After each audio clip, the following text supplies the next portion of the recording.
সুপ্রিয় বন্ধুগণ, আসসালামু আলাইকুম। দূরে কাছে দেশে অথবা দেশের বাইরে থেকে বন্ধুরা ঠিক এই মুহূর্তে যেখান থেকে বাস্তব জীবনের গল্প শোনার জন্য আমার সাথে জয়েন করেছেন আমি আপন। আর যে আপন জীবনের গল্পের 1093তম পর্বে আপনাকে বরাবরের মতো স্বাগতম জানাচ্ছি। বন্ধুগণ, আজ আমি আপনাদেরকে শোনাবো বন্দনগরী চট্টগ্রামের ভাই আলতাফ হোসেনের জীবনের হৃদয় কাঁপানো চরম ভয়ঙ্কর রকম এক তাজ্জব বাস্তব জীবন কাহিনী। বন্ধুগণ, আজকের গল্পের টাইটেল মাঝির সঙ্গে জলপরি 1 বছর করে সংসার। এই গল্পটা আজ থেকে প্রায় 40 বৎসর আগের একটা গল্প, 80-র দশকের একটা গল্প।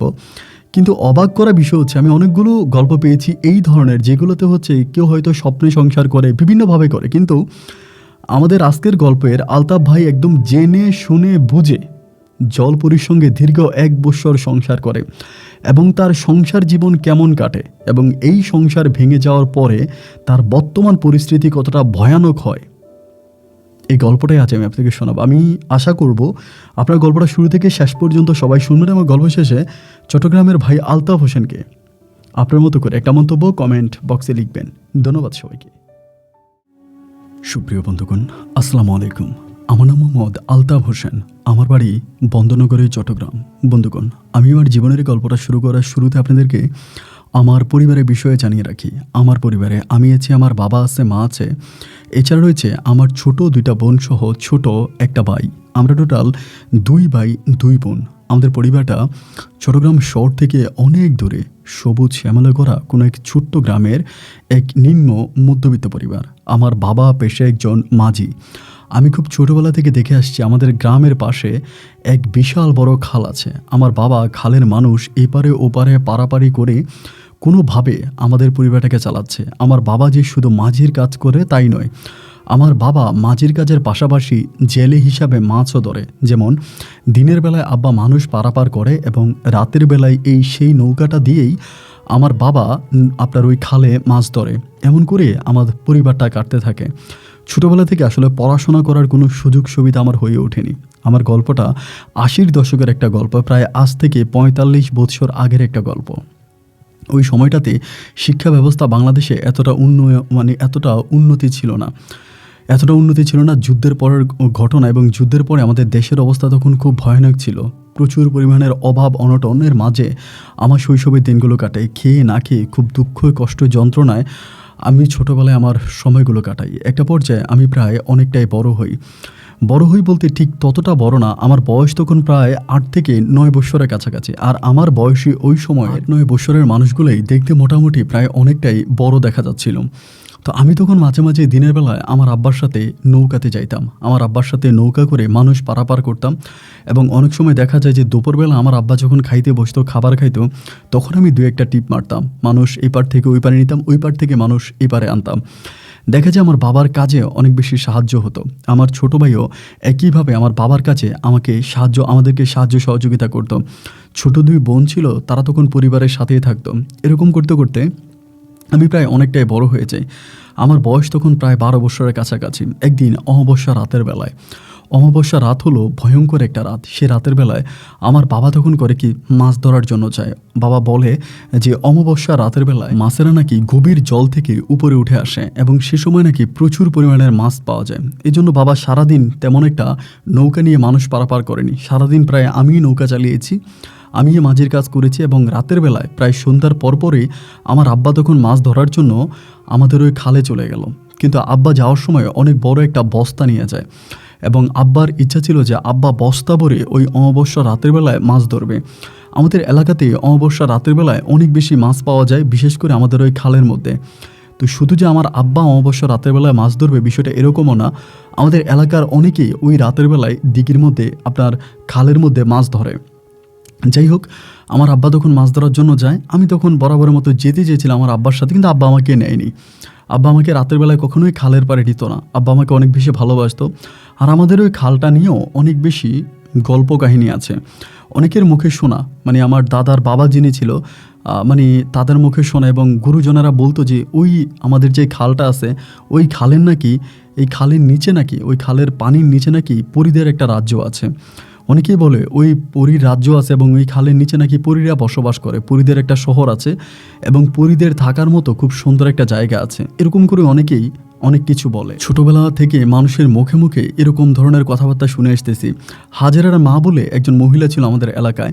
ওই হাজেরার মাকে নাকি এরকমভাবে আপনার নিচে আপনার আমাদেরও যে খাল ছিল, খালের নিচে নাকি পরীটা নিয়ে যায় এবং পরীদের রাজ্য তাকে দেখায় আনে। এবং তিনি ওখান থেকে বের হয়ে মানে ওই পরীদের রাজ্য থেকে বেরিয়ে আসার পরে তিনি পরীর সাথে ঘটে যাওয়া ঘটনাগুলো আমাদের সাথে বলতে ওই সময়কার মানুষগুলোর সাথে শেয়ার করে এবং তার পরপরই তিনি মারা যায়। তো সবাই বলে আমাদের ওই খালের নিচে পরীদের একটা রাজ্য আছে, পরীদের একটা শহর আছে, এরকম কথাবার্তা শুনতাম। যাই হোক, আমার আব্বা সেদিন অমাবস্যা রাতের বেলায় ওই খালে যায় মাছ ধরার জন্য। কিন্তু আমার আব্বা মাছ ধরতে যায়, আমরা তখন খাওয়া দাওয়া করে রাতের বেলায় ঘুমিয়ে যাই। রাত্র তখন প্রায় অনেক হয়ে যায়। ফজরের আজানের ঠিক আগ মুহূর্তে আমার মা তখন আমাকে ডাকতেছে যে আলতাব আলতাব উঠ উঠ, কথা আছে। আমার আম্মা যখন আমাকে 2-3 বার ডাক দিল, আমি তখন ঘুম থেকে উঠলাম। উঠার পরে বললাম যে মা কী হয়েছে? আমার মা তখন বলে তোর আব্বা মাছ ধরার জন্য গেল, আমি রাতের বেলায় ভালো স্বপ্ন দেখি নাই, খারাপ স্বপ্ন দেখে আমার ঘুমটা ভেঙে গেছে, তুই কি একটু খালের দিকে যাবি? আমি তখন বললাম যে মা আজকে তো একে অমাবস্যার রাত, চারদিকে ঘুটঘুটে অন্ধকার, তার উপরে আবার আমি খালের পাড়ে যাব, আমাদের খাল নিয়ে মানুষ কত ধরনের কথাবার্তা বলে, তুমি কি শোনো না? আমার মা বলে দেখ বাবা, আমি একটু আগে একটা ভয়ানক স্বপ্ন দেখেছি। আমি বলি কী স্বপ্ন দেখেছো? আমার মা বলে আমার বাবা সহ বাবার ওই নৌকাকে নাকি পানির নিচে পরিড়ে নিয়ে গেছে, মানে জল পরিড়ে নিয়ে গেছে, এরকম একটা স্বপ্ন আমার মা দেখে এবং ওই স্বপ্ন দেখে আমার মায়ের ঘুম ভেঙে যায়। আমি তখন বললাম আজকে অমাবস্যার রাত তো, আর তুমি বাবাকে নিয়ে উল্টাপাল্টা চিন্তা করছো বলে এরকম স্বপ্ন দেখছো। যাই হোক, আর কথাবার্তা বলার প্রয়োজন নেই, তুমি ঘুমিয়ে যাও, দেখবা সকাল হলে বাবা চলে আসবে। এই কথা বলে মাকে আমি ঘুম পাড়িয়ে দিলাম, একইভাবে আমিও ঘুমিয়ে গেলাম। সকালে ফজরা আজান দেওয়ার পরপর আমার মা তখন আমাকে আবারও পুনরায় ডাকতে শুরু করে। আমার সবেমাত্র চোখটা লেগে আসছিল, এই সময় আম্মা ডাক দেওয়াতে খুব রেগে গেলাম। রেগে গিয়ে কর্কট ভাষায় বললাম যে কী হয়েছে তোমার, একটু পরে পরে এরকম ডাকাডাকি করছো কেন? আমার মা আমাকে বলে সর্বনাশ হয়ে গেছে আলতাব, তুই যারা যারা মাছ ধরতে খালে গেছিল সবাই চলে আসছে, কিন্তু তোর বাবা আসে নাই, তুই তাড়াতাড়ি খালের দিকে যা। মায়ের কথা শুনে এবারে কিছুটা ভয় মনে কাজ করলো। তখন আমি হারিকে নিয়ে আস্তে আস্তে খালের দিকে যেতে শুরু করি এবং খালের দিকে যেতে যেতে আমি তখন খাল পাড়ে গিয়ে কোনো রকমের কাউকেই আমি খালের মধ্যে দেখতে পাচ্ছিলাম না। আমাদের ওই খালটা ছিল বিশাল একটা খাল এবং আমি খালের এক পার থেকে আমার বাবা বলে চিৎকার করে রাখতে থাকি। এপারের কথা ওপারে শোনা যায়, কিন্তু আমার বাবার কোনো সারা শব্দ নাই। তখন অনেক ভয় লেগে গেল যে কী ব্যাপার, আমার আব্বা কোথায় চলে গেল। এরকম করে খালের পারে পারে আমার আব্বাকে আমি খুঁজতে থাকি। এমন করে অনেকটা দূর যাওয়ার পরে হঠাৎ করে আমি দেখতে পেলাম যে আমার আব্বা খালের পানিতে এবং শুকনাতে মিলে পড়ে আছে। খালের পানিতে এবং শুকনাতে মিলে পড়ে আছে, আব্বার মুখ দিয়ে রক্ত বেরোচ্ছে, খুব ভয়ানক একটা অবস্থা। আমি আব্বাকে দেখা মাত্রই তখন চিৎকার দিয়ে উঠলাম, কিন্তু ওই সময় খালের আশেপাশে কোনো মানুষজন ছিল না এবং মানুষজন না থাকার কারণে আমি তখন একাই খুব টানাটানি করে আমার আব্বাকে খালের পাড় থেকে, মানে বাবার যে অর্ধেক খালের পানিতে ছিল ওই দিকে বাবাকে আমি উপরে উঠাই। আমার আব্বা দেখতে শুনতে অনেকটা স্বাস্থ্যবান ছিল, অনেক লম্বা ছিল, সুন্দর ছিল। তো দেখা গেলো কি যে আমি আমার বাবাকে একা মানে আনতে পারতেছি না। আমি তখন বাবাকে ওখানে রেখে বাড়ির দিকে দৌড় দিলাম এবং বাড়িতে এসে আমাদের মানে খালের পাড় থেকে আসার পরেই প্রথমে একটা হিন্দু বাড়ি পড়ে এবং হিন্দু বাড়িটার পরে আমাদের বাড়িটা। তো আমাদের বাড়িতে এসে আমি চিৎকার দিয়েছি, পরে অনেকেই ঘুম থেকে উঠছে, আমার মা সহ আমার এলাকার আরও লোকজন মিলে তখন সবাই আমার আব্বাকে আনার জন্য খাল পাড়ে যায় এবং খালের পাড়ে গেলে দেখিতে পাই যে আমার আব্বা ওখানে অজ্ঞান হয়ে পড়ে আছে। তখন অনেকটা প্রায় সূর্য উঠে যায়, দেখা গেল যে আশেপাশে আমার আব্বা নৌকাটাকে দেখা যাচ্ছে না, নৌকাকে দেখতে পাচ্ছি না। তখন আমরা কী করলাম, আমার আব্বাকে ধরাধরি করে বাড়িতে নিয়ে আসলাম। আম্মা তখন প্রচণ্ড রকমের কান্নাকাটি করতেছিল, আমার ভাই বোনগুলো খুব কান্নাকাটি করতেছে। একটা পর্যায়ে তখন পাশের বাড়িতে তখন কবিরাজ ছিল, ওরকম ডাক্তার ছিল না, আনু মুন্সি একজন কবিরাজ ছিল, ওই আনু মুন্সিকে তখন নিয়ে আসি। সকালবেলা আনু মুন্সি আমার আব্বাকে দেখে তিনি আপনার বিভিন্ন ধরনের পাতা, উনি বিশেষ করে পাতার রস খাওয়াতো। তো বিভিন্ন ধরনের পাতার রস আমার বাবাকে খাওয়ায় এবং খাওয়ানোর পরে আব্বা স্বস্তি ফিরে আসে। ঠিক ওই মুহূর্তে খালের পাড় থেকে অনেকেই চিৎকার করে বাড়ির মধ্যে এসে বলতেছে আমার আব্বার নৌকাটাকে নাকি ভেঙে টুকরো টুকরো করে দেওয়া হয়েছে। তো আমার আব্বার নৌকা যেহেতু ভেঙে ফেলা হয়েছে এবং আমার আব্বাকে যাতে এরকমভাবে পাওয়া গেছে, তখন আমরা মোটামুটি শিওর হয়ে যাই যে আমার আব্বাকে কেউ ধরে মাছগুলো নিয়ে গেছে এবং মাছ নিয়ে আমার আব্বার নৌকা ভেঙে ফেলছে, এরকম একটা অবস্থা। তারপরে আমার আব্বা কিছুটা মানে একটু মানসিক প্রতিবন্ধীর মতো হয়ে যায়। দিনে 10টা থেকে 10:30টার মধ্যে আমি তখন খালপাড়ে যাই এবং খালপাড়ে গেলে ভাই আমি দেখতে পাই আমার আব্বার যে নৌকাটা ভেঙে ফেলার কথা বলছে, ওই নৌকাটা এমনভাবে ভাঙা হয়েছে যে একদম টুকরো টুকরো করে ফেলছে। তো এমনভাবে টুকরো টুকরো করা হয়েছে যে একজন মানুষ বা 10জন মানুষও কিন্তু নৌকাটাকে এরকম করতে পারবে না। আমার কাছে মনে হয় অনেক মানুষ এসেছে এবং তারাই নৌকাটার এই অবস্থা করেছে। এবং আমি তখন খুব ভয় পেয়ে যাই যে এই অবস্থাটা কিভাবে হলো, কারা আমার আব্বাকে এরকমটা ক্ষতি করলো, আমাদের নৌকাটাকে ভেঙে ফেললো। ভাঙা নৌকার টুকরাগুলো আমি অনেকটা হাতে নিলাম এবং বাড়ির মধ্যে আসলাম। আসার পরে দেখি আমার আব্বা যেদিকে তাকায় আছে ওইদিকে তাকাই আছে। মা যদি মুখে খাবার তুলে দেয় আব্বু খাচ্ছে, এবং আমার আব্বা লুঙ্গির মধ্যে পায়খানা প্রস্রাব করে দিত। এমন একটা অবস্থা, মানে পায়খানা প্রস্রাবের ব্যাগ হলে তো তিনি বাথরুমে যাবে, টয়লেটে যাবে, ওই জিনিসটা আমার আব্বার ছিল না। ওই মানে বসার মধ্যে খাইতে এবং বসার মধ্যে পায়খানা করে দিত।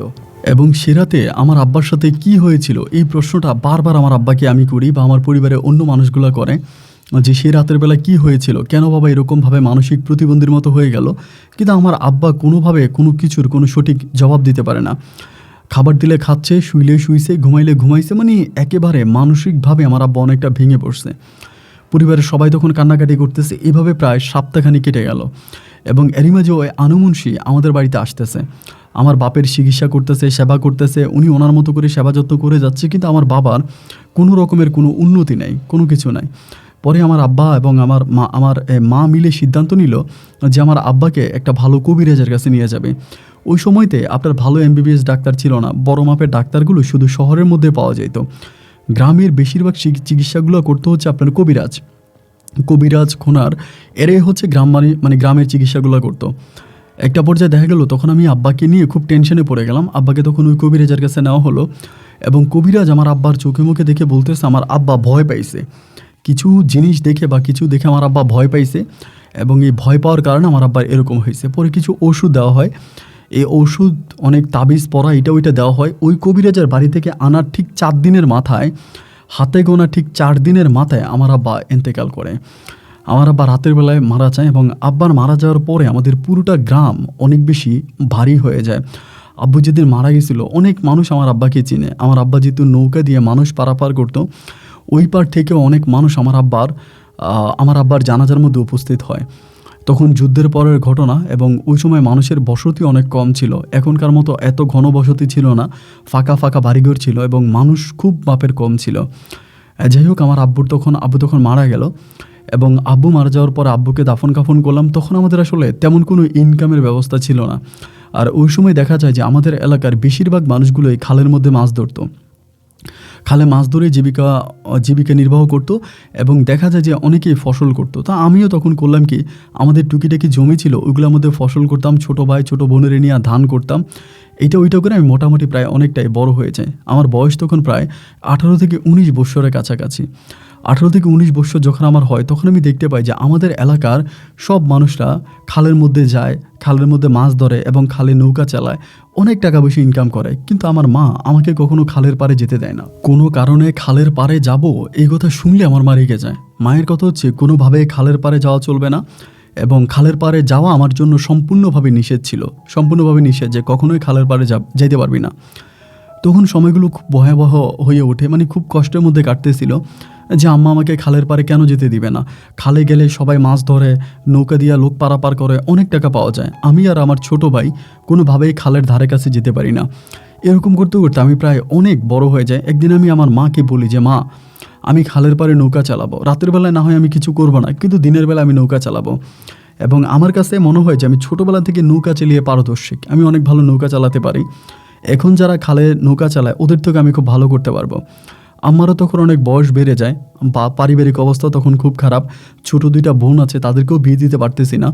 দেখা গেলো যে পরিমাণের ইনকাম বা ফসল বিক্রি করে যা পরিমাণে টাকা পাই তা দিয়ে পরিবার চলতেই খুব কষ্ট হয়ে যায়। এর উপরে ছোটো 2টা বোনের বিয়ে দেওয়া আমাদের জন্য অনেক কঠিন হয়ে দাঁড়ায়। এক পর্যায়ে আমার মা তখন বলল যে ঠিক আছে, আমাকে অনুমতি দিল নৌকা চালানোর জন্য। পরে কী করলাম, আমি আর আমার ছোটো ভাই মিলে একটা নৌকা কিনলাম এবং নৌকা কিনে নৌকা চালাইতেছে। আমার ছোটো ভাই আবার ভয় পায়, আবার অনেক ভীতু টাইপের, অনেক ভয় পায়। এবং একটা পর্যায়ে ও তখন আর আমার সাথে নৌকার সাথে যেত না, মানে নৌকার কাছে যেত না। ও তখন করতে গিয়ে ফসল করতো। ফসল তো আগে আমি আর আমার ভাই দুজনে মিলে করতাম। ওই সময় দেখা গেল যে আমার ছোটো ভাই একাই ফসল করতো, মাঠে একাই ফসল করতো, আর আমি শুধু নৌকা চালাতাম। আমি নৌকার উপরে ডিপেন্ড হয়ে যাই এবং আমার ছোটো ভাই মাঠে ঘাটে কাজের উপরে ডিপেন্ডেন্ট হয়ে যায়। এরকম করে 2 ভাই প্রায় 2 বছরের মতো টানা পরিশ্রম করি এবং টানা পরিশ্রম করার পরে আমাদের 2 বোনকে আমরা তখন বিয়ে দিতে সক্ষম হই। তো এরকম করতে করতে হঠাৎ করে আমি যেহেতু 2 বছর নৌকা চালাই, তো আমার মায়ের সাথে আমার সম্পর্কটা ভালো হয়ে যায়। আগে আমাদের বাবার মৃত্যু নিয়ে যে একটা ভয়ভীতি আমাদের পরিবারে ছিল, ওই ভয়ভীতিটা এখন অনেকটাই কেটে গেছে। এখন আর মা অনেকটা ভয় করে না, মানে অনেকটা ভালো হয়ে গেল। এমতো অবস্থার ভিতরে আমি তখন হঠাৎ করে সিদ্ধান্ত নিলাম যে আমি রাতের বেলায় মাছ ধরবো। দেখা যায় দিনের বেলায় নৌকা চালিয়ে যে পরিমাণে টাকা ইনকাম করা যায়, রাতের বেলায় যদি মাছ ধরা হয় তাহলে তার চেয়েও আরও অনেক বেশি টাকা ইনকাম করা যায়, অনেক বেশি টাকা পাওয়া যায়। ওই সময় রেডিও বেশি বেশি চলতো, মানুষের হাতে হাতে রেডিও ছিল। তো আমার মনে ইচ্ছা জাগলো যে আমি রাতের বেলায় রেডিও বাজাবো, এবং রেডিও শুনতে শুনতে আমি মাছ ধরবো। মানে এরকম একটা ইচ্ছা তখন আমার মনে জাগলো। আমি একটা রেডিও কিনি, অনেক ভালো একটা রেডিও কিনি, রেডিওর মধ্যে ব্যাটারি ঢুকিয়ে এরপর আমি একদিন রাতের বেলায় মাছ ধরার জন্য গেলাম। আমি সেদিন আমার মাকে কোনো কিছু বললাম না, আমি একাই মাছ ধরতে গেলাম এবং আমি প্রচুর পরিমাণে মাছ পাইলাম। সকালবেলা গঞ্জের বাজারে মাছগুলো বিক্রি করি এবং বিক্রি করে আমার পরিবারের কিছু জিনিসপত্র দরকার ছিল, এগুলো আমি একটানা কিনে ফেলি। আমার মা তখন আমাকে প্রশ্ন করলো যে এত টাকা তুই কোথায় পাইলি, এত টাকা কই পাইলি যে এত কম সময়ের ভিতরে তুই এত কিছু কিনে ফেললি বা পরিবারের জন্য এত কিছু করলি। তা আমি তখন মার কাছে স্বীকার করি যে মা, আমি খালে গিয়া মাছ ধরছি। তো মা আমাকে বলে, আমি না তোকে নিষেধ করেছিলাম? আমি বলি, মা আগের জমানা আছে নাকি, আগে জিন ভূতের ভয় ছিল, ডাকাতের ভয় ছিল, কিন্তু এরকম এখন তো আর কোনো কিছুই নাই, এরকম তো এখন আর কোনো কিছু নেই। এখানে একটা বিষয় আমি ফালাই গেছি, মানে একটা বিষয় আমি বলতে ভুলে গেছি, আমি এটা আরেকটু ক্লিয়ার করে দিই। আমার আব্বা মৃত্যুর আগে কিন্তু আমার মাকে একটা কথা বলেছিল। আমার আব্বা যখন মৃত্যুর আগে আমার আব্বা কিছুটা ভালো হয়, ওই কবিরাজের কাছে নিয়ে যাওয়ার পরে অনেকটা ভালো হয়, মানে কিছুটা ভালো হওয়ার পরে আমার আব্বা আমার মাকে বলেছিল আমার বাবা নাকি দেখছিল যে কিছু একটা পানির উপরে ভাসতেছে, এবং যেটা দেখতে আধা মানুষ এবং আধা দেখা যায় মাছের মতো, এই টাইপের। আমার আব্বা তখন এই জিনিসটা দেখে মাছ মনে করেছিল, মাছ মনে করে আমার আব্বা নাকি ওই জিনিসটার উপরে, আপনারা যারা চল চিনেন, চল, এবং ওই চল মারছিল। এটা মারার পরে আমার আব্বা শুধু মারছে অতটুকুই মনে আছে, এরপরে আমার আব্বার আর কোনো কিছু মনে নাই।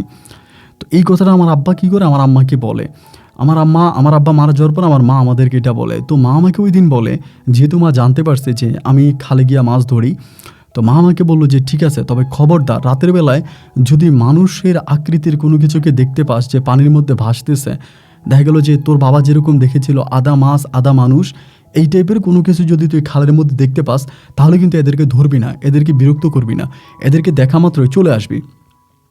তো মা আমাকে ওখানে যেতে দিত না, খালে মাছ ধরতে দিত না, শুধু পারিবারিক অভাব অনটনের কারণে। আমার মা আসলে তার কোনো কিছু মানে অন্যথা কিছু উপায় ছিল না, যার জন্য মা তখন বাধ্য হয়ে আমাকে ওই খালে মাছ ধরার অনুমতি দেয়। তো যাই হোক, আমি তখন খালে মাছ ধরতেছি, রাতের বেলায় খালে মাছ ধরি এবং সেই মাছ আমরা গঞ্জের বাজারে বিক্রি করি। আমার বাবা তো নাই, ছোটো ভাই আর আমি। ছোটো ভাই তখন ওই মাঠে ঘাটে কাজ করে, 2 বোনকে বিয়ে দিয়েছি, মাঝে মাঝে 2 বোন আমাদের বাড়িতে আসে যায়। এরকম করতে করতে দেখা যায় আমাদের বাড়ি থেকে অনেক দূরে একটা কারখানা আছে। তো ওই কারখানাতে ছেলে মেয়ে মানে উভয়ে কাজ করতো। কিসের একটা কারখানা আমি জানি না, তবে এটা আমাদের বাড়ি পার হয়ে যেতে হয়। তো দেখা গেল কি, একদিন সন্ধ্যাবেলায় মানে মাগরিবের কিছুক্ষণ পরে বোরকা পরে একটা মহিলা আসছে। তখন আমি প্রায় 3 বছরের মতো খালে নৌকা চালাই, এরকম অবস্থায় মাগরিবের একটু পরে। তো মাগরিবের পরে আমি আর টিপ মারি না, মানে ভাড়া মারি না, কারণ মাগরিবের পরে মানুষ খুব বেশি একটা থাকে না। তো না থাকার কারণে মাগরিবের পরে এই মহিলাটা আসছে বোরকা পরা অবস্থায় এবং হাত মোজা পা মোজা পরা, আইসা আমাকে বলতেছে, ভাই আমার একটু ওপারে নামাই দিবেন। তো আমি সন্ধ্যার পরে নৌকা বন্ধ করে বাড়িতে আসি, খাওয়া দাওয়া করি এবং রাত 10টার দিকে যাই মাছ ধরার জন্য। পরে আমি বললাম, বোন আমি তো নৌকা বন্ধ করে দিয়েছি, এখন তো আর নৌকা নিয়ে ওই পারে যাবো না, আর আপনাকে একা নিয়ে গেলে আমার পোষাবে না। পরে আমারে বলতেছে, না ভাই আমি আপনাকে পোষাই দিব, আমাকে নিয়ে চলেন, এটা বলে। যখন এটা বলে আমি তখন বললাম আচ্ছা ঠিক আছে। পরে আমি এই মেয়েটাকে নৌকাতে উঠাই এবং নৌকাতে উঠানোর পরে আমি নিয়ে যাচ্ছি। তবে একটা বিষয় ভাই আমি আপনাকে ক্লিয়ার করে বলে রাখি, মানে অন্য নৌকায় যেরকম ধরেন আপনার অন্য সময় নৌকা চালালে যেরকম ধরেন পিছন মানে খুব বেশি বইটা মারতে হতো, বাট আজকে মনে হয় যেন আমার নৌকাটা খুব দ্রুত যাচ্ছে, মনে হয় যেন পানির নিচে থেকে কিছু একটা আমার নৌকাটাকে ধাক্কা মারতেছে। মানে আমার খুব কষ্ট হচ্ছে না, বইটা মারতে হচ্ছে না খুব বেশি, ওই পারে চলে গেলাম। এবং মেয়েটা আমাকে ভাড়াও বাড়াই দিল, তাকে নিয়ে যাওয়াতে সে আমাকে ভাড়া বাড়াই দিল, তাকে আমি ওই পারে নিয়ে গেলাম এবং সে আমাকে ডাবল ভাড়া দিল। তো মেয়েটা চলে গেল, আমি তখন নৌকা নিয়ে আসতেছি আমার পারে নৌকা নিয়ে আস্তে আস্তে চিন্তা করতেছি যে কী ব্যাপার, আমি তো আজকে দীর্ঘদিন ধরে এই খালে মানে আজকে 3 বছরের মতো আমি এই খালে নৌকা ভাই, আমি তো কোনোদিন এরকম কোনো মেয়েরে দেখি না যে সন্ধ্যার পরে এই গ্রাম থেকে ওই গ্রামে যেতে। হ্যাঁ, দেখেছি অনেক মেয়ে আসে, তবে তাদের সাথে পুরুষ মানুষ থাকে বা একসাথে 2টা 3টা মেয়ে থাকে। এরকম একটা সিঙ্গেল একটা মেয়ে খালের পাড়ে কেন আসবে? আমার মনে অনেক সন্দেহ লাগে, এবং বিশেষ করে আমার মনে এই মেয়েটাকে নিয়ে খুব খারাপ চিন্তাভাবনা মাথায় আসে, যে মেয়েটা হয়তো খারাপ প্রকৃতির কোনো মেয়ে হতে পারে, ভালো হবে না, এরকমটা চিন্তাভাবনা আসে। যাই হোক, একটা পর্যায়ে আমি তখন আমার পাড়ে আসি। আমার পাড়ে এসে আমি তখন বাসায় যাই, খাওয়া দাওয়া করে একটু রেস্ট করে রাত 10টার দিকে তখন আমি হারিকেন হাতে করে জাল নিয়ে খালে মাছ ধরবো বলে আসি। কিন্তু ভাই, অবাক করা বিষয় হচ্ছে সেদিন আমি প্রচুর পরিমাণের মাছ পাই। অন্য দিনের তুলনায় আমি অনেক ভালো মাছ পাই। এভাবে 2 দিন কেটে গেল, এবং তৃতীয় দিনের দিন হঠাৎ করে আবারও ওই পার থেকে এই একই মেয়েটাকে আমি আবারও দেখলাম আসছে, এবং একইভাবে মাগরিবের পরে তো আমারে বলতেছে, ভাইয়া আমার একটু ওই পারে নামাই দিবেন। আমি তখন বললাম যে, আরে আপনি তো সবসময় এরকম সন্ধ্যা করে আসেন, আচ্ছা ঠিক আছে চলেন। ওই দিন যেহেতু আমি তাকে নামাই দিয়ে আসছি, ভাবছি আজকে আবার সে আসছে। পরে আমি তারা আবারও উঠাইলাম নৌকাতে। উঠানোর পরে বলতেছি, বোন কিছু মনে করবেন না, আপনি তো একা নৌকাতে উঠছেন, অনেকেই তো খারাপ অনেক কিছু ভাবতে পারে, আমি আপনাকে একটা কথা জিজ্ঞেস করলে কি রাগ করবেন? আমার খুব সুন্দর ভাষায় বলতেছে, না ভাই রাগ করবে না, বলেন। আমি বললাম, আপনার নাম কি? বলে, আমার নাম ময়না। আমি বললাম, তো আপনি ওই দিন গেলেন, আমি আপনার নামাই দিয়ে আসছি, আজকে আবার আপনি যে চলে যাচ্ছেন, ওই বাড়িতে কি বেড়াইতে গেছিলেন না অন্য কোনো কারণে? বলে, না ভাই এটা আমার বাপের বাড়ি, আমার বাড়ি, আমার বাবার বাড়ি, এটা আমাকে বলে। তা আমি বলি, এখন আপনি কই যাবেন? বলে, কারখানায় যাব। আমি বলি, কারখানায় আপনি কি এখানে কারখানায় চাকরি করেন? বলে, হ্যাঁ ওই দিকের একটা কারখানা আছে, আমি ওখানে চাকরি করি। তো আমি বলি, আপনার বিয়ে হয়েছে? বলে, না আমার বিয়ে হয় নাই। তা আমি বলি, আপনি রাতের বেলায় যান কেন? বলে, ভাই ডিউটি শেষ হলে আসি, এবং এখন যে যাচ্ছি আমি গিয়ে রাতে ঘুমাবো, সকালবেলা আমি কাজে যাব। তাই মেয়েটা তখন পার করে দিয়ে আসছি। এইভাবে পার করে দিয়ে আসার পরে এখানে আরেকটা ঘটনা আছে। আমার একেবারে ছোট যে বোনটা, আমার ওই ছোটো বোনটা আবার তার স্বামীর বাড়ি থেকে চলে আসছে, আমাদের বাড়িতে এসে থাকতেছে। এরই মাঝে প্রায় 15 থেকে 20 দিন পরে একইভাবে এই মেয়েটা আবারও মাগরিবের পরে আমার নৌকার কাছে আসছে। আর একটা বিষয় অদ্ভুত লাগে এইটা, যে এই মেয়েটা যখন আমার নৌকার কাছে আসতো তখন আশেপাশে কোনো মানুষ থাকতো না, কেমন জানি জায়গাটা অনেক বেশি নীরব থাকতো, এবং অন্য কোনো যাত্রীও তখন আসতো না। মেয়েটা এসে আমারে বলতেছে, ভাইয়া আমরা আজকে আবার একটু পার করে দেন। আমি তখন বললাম, আপনি আসবেন কবে? বলে, 2 দিন পরে। এই কথা বলে আমি তখন মেয়েটারে আবারও ওই অন্য দিনের মতো আজও পার করে দিলাম, এবং সে আমাকে ডাবল ভাড়া দিল। পরে আমি ওইখানে আর লোক পাইলাম না, আমি আবারও একা চলে আসলাম, মাছ ধরলাম। ঠিক 2 দিন পরে একইভাবে এই মেয়েটা আবারও আমার ওই খালের পাড় থেকে ওই পাড় থেকে এই পারে আসবে। তা আমি তার সাথে যেহেতু পরিচয় হয়ে গেল, দীর্ঘদিন তারে নিয়ে গেছি, আনছি, একটা ভালো সম্পর্ক, ওই দিন আমি তাকে নিয়ে আসতেছি। আসার সময় মাছ ধরে আসার পর আমি বলি, ময়না আপা একটা কথা বলবো, যদি রাগ না করেন। মেয়েটা আমাকে তখন বলতেছে, আপনি কথা বলার সময় এরকম ভয় পান কেন?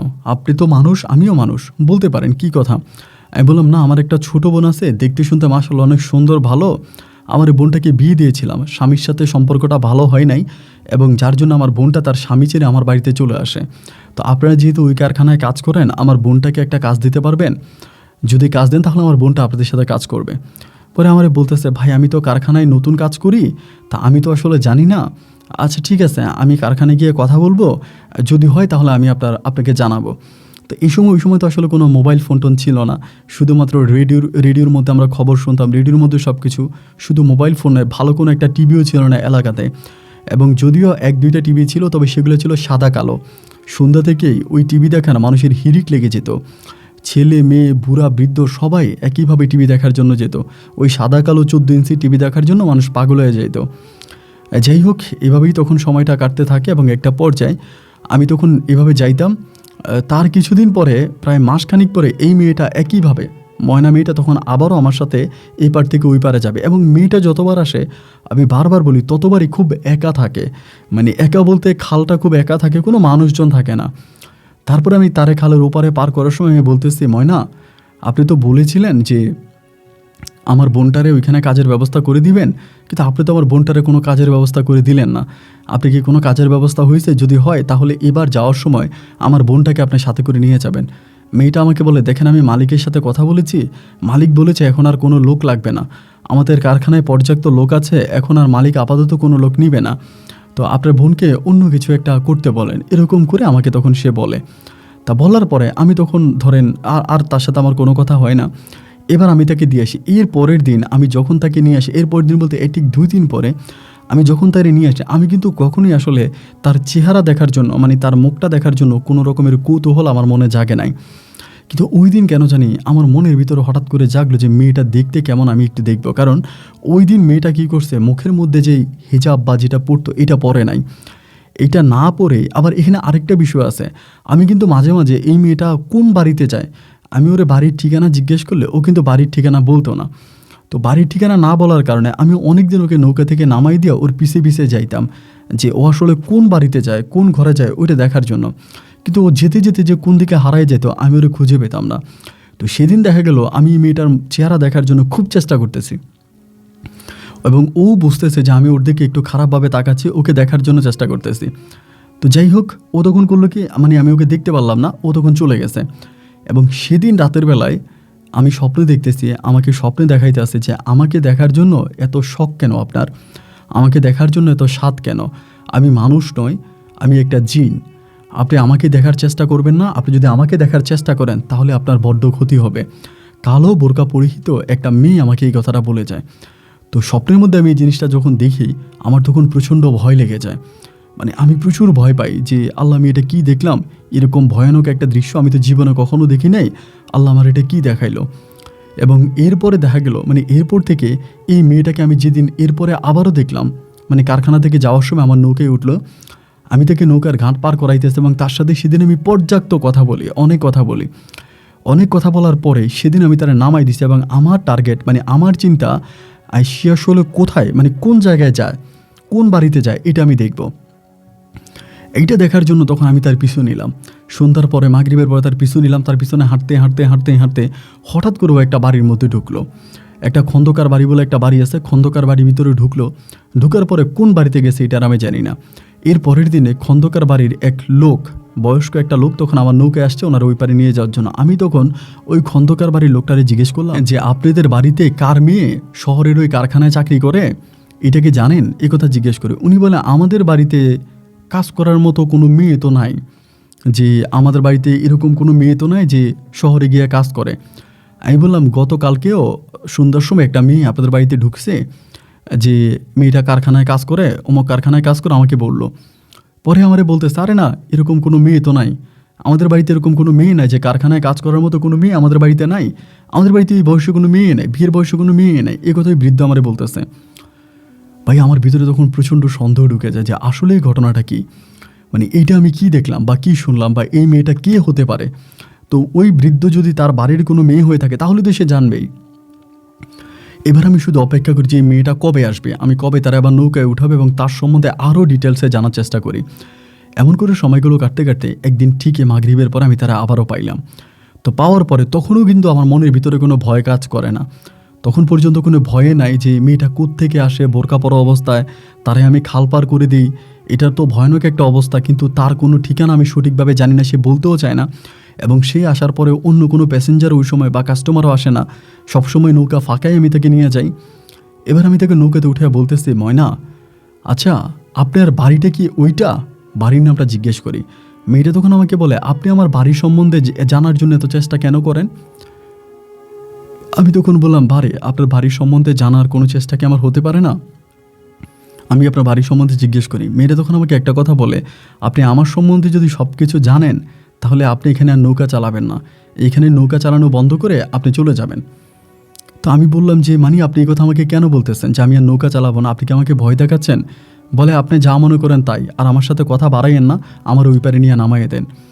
এবং এরকম করতে করতে আমি তার ওই পারে গিয়ে নামাই দিছি। নামাই দেওয়ার পরে ওই দিন সে আমারে একটা জিনিস দিল এবং এই জিনিসটা মানে কিছুটা একটা কাপড়ে পেঁচানো, কালো একটা কাপড়ে পেঁচানো, আমারে বলে এইটা আপনি বাড়িতে নিয়ে দেখবেন, এটা কি, এটা বাড়িতে নিয়ে দেখবেন, এখানে খুইলেন না, এই বলে মেয়েটা তখন চলে যায়। তা আমি প্রথমত মানে দুটো জিনিস চিন্তা করি। ফার্স্ট অফ অল চিন্তা করি যে হয়তো আমাকে কোনো একটা উপহার দেয়, অথবা আমি চিন্তা করি আমাকে ভয়ঙ্কর কিছু হয়তো দিয়ে গেছে। তা আমি তখন বাড়িতে যাই, বাড়িতে যাওয়ার পরে মানে আমাদের হারিকেনের আলোতে আমি তখন এটা খুলি। খোলার পরে আমি দেখতে পাই এটার মধ্যে কাঠি সিস্টেম, একটা কাঠি আর কি, মানে বড় আকারেরই একটা কাঠি, এবং যেটা হচ্ছে মানে চকচক করতেছিল স্বর্ণের মতো। আমি মুহূর্তের মধ্যে কী করলাম, কুফির যে বাতি আছে কুফি বাতি জ্বালিয়ে কুফি বাতির মধ্যে আমি এটা চেক করলাম, মানে কাঠিটা চেক করলাম এবং চেক করে দেখলাম যে এটা স্বর্ণের। এটা স্বর্ণের, এবং এটা দেখার পর আমি অবাক হয়ে গেলাম। আমি এটাকে খুব যত্ন করে রেখে রাতের বেলায় ঘুমাইলাম, এবং সেই রাতের বেলায় আমি এই পরীটাকে আবারও স্বপ্নে দেখলাম, মানে জিনটাকে আবারও স্বপ্নে দেখলাম। আমাকে বলতেছে আমার অনেক ইচ্ছা ছিল তোমাকে বড় কিছু দেওয়ার, এবং তোমাকে বড় কিছু দেওয়ার জন্যই আমি তোমার জীবনে এসেছিলাম, কিন্তু তুমি আমাকে বারবার অপমানিত করেছো। আমার সম্বন্ধে জানার জন্য এত কৌতূহল কেন তোমার মনে, এবং একটা মেয়ে মানুষের প্রতি তুমি সম্মান রাখতে পারো নাই, তুমি আমার দিকে খারাপ নজরে তাকিয়েছো, যার জন্য ছোট একটা উপহার দিয়ে আমি তোমার জীবন থেকে চলে গেলাম। যদি আমার মনে হয় যে তোমার সাথে কখনো দেখা করা দরকার, আমি তোমার সাথে দেখা করব। আমি তোমার পরিবারের অনেক বড় একটা ক্ষতি করেছি, সেই ক্ষতিপূরণ দেওয়ার জন্য আমার তোমার পরিবারে আসা। এই কথা বলে ফুরিটা তখন চলে যায়, মানে জিনটা তখন চলে যায় রাতের বেলায়, এবং চলে যাওয়ার পরে আমার ঘুমটা ভাঙে। আমি তখন করি কি, এই জিনিসটা আমার মাকে দেখাই। আমার মা তো জিনিসটা দেখে অবাক হয়ে যায়, এত দামি একটা জিনিস। আমার মা তখন করে কি, এইটা কেটে কেটে যে কোনোভাবেই হোক আমরা কাটি, এবং কেটে আমরা এটাকে বিক্রি করি, এত টাকা উপার্জন করি। সে সময় কিন্তু একটা টিনের ঘর অনেক বড় বিষয় ছিল। মানুষের ঘরে ঘরে শুধুমাত্র চনের ঘর ছিল, বিল্ডিং তো খুবই কম, রিয়ার্ড বিল্ডিং, কিন্তু দেখা যায় টিনের ঘর দিলে একটা বিশাল কিছু। আমরা সে সময় 4 রুম করে একটা টিনের ঘর দিই, বিশাল বড় করে, এবং আমাদের চারপাশে টিন দিয়ে বাউন্ডারি করি। আমার ছোটো বোনটাকে পুনরায় আবারও বিয়ে দিই, এবং আমিও মোটামুটি এই নৌকাটাকে ভেঙে অনেক বড় করে একটা নৌকা বানাই। তো আমি তখন শিওর হয়ে যাই যে এই মেয়েটা আপনার এটা ওই মানে জিনে ছিল, মানে জিনের মেয়ে ছিল বা জিন জাতি ছিল। আমি তখন বিষয়টা শিওর হই। আমার জীবনে হয়তো আসছিল বা কেন এত ছোটো জিনিস দিয়ে আমাকে চলে গেল, এই কোনো কিছুই নিয়ে আমি তখন আর চিন্তা ভাবনা করতেছি না। এইভাবে প্রায় অনেকগুলো দিন কেটে গেল, অনেকগুলো মাস কেটে যাওয়ার সময় একটা পর্যায়ে রমজান মাস আসছে। তা রমজান মাসের সময় আপনার শবে বরাতে দেখা গেল কি, যে শবে বরাতের রাতের বেলায় আমি ওই দিন নৌকা একটু কম চালাবো, এবং ওই রাতে হঠাৎ করে আমি এই মেয়েটাকে আবারও দেখলাম। সেই রাতের বেলায় এই প্রথম বোরকা পরিহিত অবস্থায় তারে দেখে আমার শরীরটা থরপর করে কাঁপতেছে। আমি তো তখন জানি যে এটা একটা জিন, এটা কোনো মানুষ না। আমি তখন তারে দেখে খুব একেবারে সুন্দর করে সহি শুদ্ধভাবে তাকে সালাম দিয়ে আসসালামু আলাইকুম রহমতুল্লাহি ওয়া বারাকাতুহু, এবং সেও খুব সুন্দর করে সালামের উত্তর নেয়। আমাকে বলে ভালো আছেন? আমি বললাম হ্যাঁ ভালো আছি। আমাকে বলে আমাকে কি ওই পারে দিয়ে আসবেন? এটা বলার পরে মানে আমি তো জানি সে তো স্বপ্নে এসে আমাকে সব কিছু বলেছে। আমি তখন বললাম আচ্ছা ঠিক আছে উঠেন। দেন সে নৌকার মধ্যে উঠার পরে আমার নৌকাটা, আমি জানি না আপনি কতদূর বিশ্বাস করবেন, আমি একটা বৈঠা মারতেছি, নৌকা মনে হয় 4 হাত চলে যাচ্ছে। এরকম করে ওই পারে একটা সময় চলে যায়, এবং ওই পারে চলে যাওয়ার পরে মেয়েটার হঠাৎ করে মানে পারে যাওয়ার পরে হঠাৎ করে তার পায়ের দিকে আমার নজর যায়। আমি কিন্তু তার পায়ে কখনো ওইভাবে তাকাইতাম না, শুধু তার পায়ের দিকে তাকানোর পরে তার পায়ে তাকায় আমি যে জিনিসটা দেখলাম, এটা দেখা মাত্রই আমি জায়গার মধ্যে অজ্ঞান হয়ে পড়ি। এবং জিনিসটা ছিল এরকম যে তার পায়ের মধ্যে পায়ের যে নখগুলো ছিল, পায়ের যে পাতাটা ছিল, পায়ের পাতাটা উল্টা ছিল। আমাদের যেরকম পায়ের পাতাটা সামনের দিকে, ওর পায়ের পাতাটা ছিল পিছনের দিকে, এবং নখগুলো খুব ভয়ানক আকৃতি ছিল, এবং পায়ের মধ্যে প্রচণ্ড রকমের পশম মানে লোমে ঘেরা ছিল, কালো কালো লোম ছিল। এই জিনিসটা দেখার পরে তার মুখের দিকে আমি একটু উপরের দিকে তাকলাম, কিন্তু মুখ দেখতে পাই না। কেমন করে যেন আমার ভিতরে একটা প্রচণ্ড রকমের ভয় ঢুকে গেল, এবং সে ভয় থেকে আমি জায়গার মধ্যে অজ্ঞান হয়ে গেছি। এবং অজ্ঞান হয়ে যাওয়ার পরে আমার যখন জ্ঞান ফিরছে তখন রাত্র প্রায় আপনার অনেক রাত, মানে গভীর রাত আমার জ্ঞান ফিরার পরে আমি দেখি আমার নৌকার কাছে নৌকো আটকায় আছে ঘাটে, আমি নৌকার পাশে। অজ্ঞান ফিরার পর আমি তখন আবার নৌকার মধ্যে উঠে আমি সেই রাতের বেলায় আমি এই পারে আসলাম। আমি বাড়িতে গেছি, বাড়িতে গিয়ে আমার মা তখন বলে মধ্যরাতেরও বেশি টাইম পার হয়ে গেছে, তার মানে আমি একটা না অনেকক্ষণ ধরে মানে অজ্ঞান অবস্থায় ছিলাম। যাই হোক, এবার বাড়িতে যাই, বাড়িতে গিয়ে আমি তখন মাকে বলি যে মা আমি আর নৌকার কাজ করব না, আমার নৌকার কাজ করতে আর ভালো লাগে না, আমি খুব ভয় পাইছি। এরকম করে আমার মাকে বলি যে আমি খুব ভয় পাইছি, আমি আর নৌকা চালাবো না। পরে আমি আর নৌকা চালাইলাম না, নৌকা না চালাইয়া এবার আমি আমার মা বাড়ির মধ্যে পড়ে আছি। এমন সময় মা তখন আমাকে বিয়ে করাবে, আমার জন্য মেয়ে দেখতেছে, এইখানে সেইখানে বিভিন্ন জায়গায় আমার জন্য মেয়ে দেখতেছে, আমাকে বিয়ে করাবে। এবং একটা জায়গায় মেয়ে দেখে মোটামুটি বিয়ের কথাবার্তা প্রায় ফাইনালের মতোই, একটা মেয়েকে আমাকে বিয়ে করাবে। আমি গিয়ে মেয়ে দেখে আসছি, মাও দেখে আসছে, মেয়েরাও আমার পরিবার দেখছে, তাদের পছন্দ হয়েছে। যেদিন বিয়ের দিন তারিখ ঠিক হলো, ঠিক সেদিন রাতের বেলায় আমি ওই ময়না নামের জিনটাকে আবারও স্বপ্নে দেখি। এবং স্বপ্নে দেখার পরে সে আমাকে স্বপ্নে এসে বলে আমি তোমাকে অনেক পছন্দ করি, আমার তোমাকে অনেক ভালো লাগে, কিন্তু আমি তোমাদের পরিবারের অনেক বড় ক্ষতি করেছি। যার জন্য আমি তোমার সামনে ভালোবাসার কথা বলতে লজ্জা পাচ্ছি। আমার তোমাকে অনেক ভালো লাগে, আমি তোমাকে বিয়ে করব, তুমি অন্য কাউকে বিয়ে করো না। এই কথাটাই এই পরীটা আমাকে বলে। এবং এই কথাটা বলার পরে আমি তখন করলাম কি, আমি বললাম যে না, আমি বিয়ে করব। আমিও স্বপ্নের মধ্যে বলতেছি আমি বিয়ে করবো। বলে না, তুমি বিয়ে করো না, তুমি যদি বিয়ে করো তাহলে তোমার বউ মারা যাবে এবং তুমি অনেক কষ্ট পাবা, আমিও অনেক কষ্ট পাবো, তুমি বিয়ে করো না।